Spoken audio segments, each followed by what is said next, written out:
Pandian store சீரியலில் அடுத்து வர எபிசோடில் நம்ம பாக்கியம் இருந்துட்டு முத்துவேலை பார்க்கறதுக்காக வீட்டுக்கு வராங்க. எங்களை மன்னிச்சிடுங்க சம்மந்தி, ஹாஸ்பிட்டலில் வந்து பார்க்கணுன்னு தான் நினச்சோம்.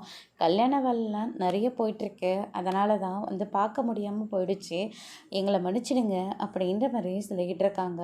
பரவாயில்ல, நாங்கள் நல்லா தான் இருக்கோம் அப்படின்னு சொல்லிட்டு முத்துவேல் வந்து சொல்லிக்கிட்டு இருக்காங்க.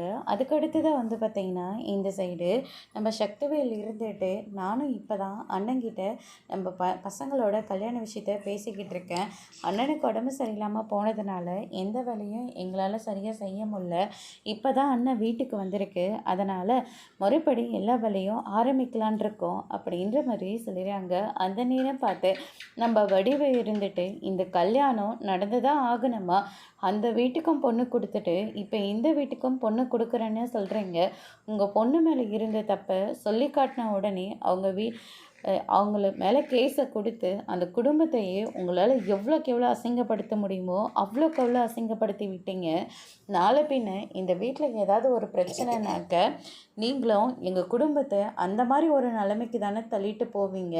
உங்கள் வீட்டில் பொண்ணு எடுக்கிறத நினச்சாவே எங்கள் எல்லாருக்கும் ரொம்பவே பயமாக இருக்குது. உங்களுக்கு புண்ணியமாக போகும், இந்த கல்யாணத்தை நிறுத்திடுங்க அப்படின்ற மாதிரி சொல்லிடுறாங்க.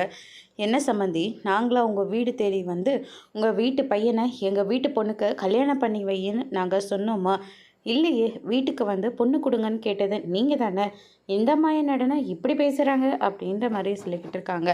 அதோட பிரம்ம முடிச்சிருக்காங்க.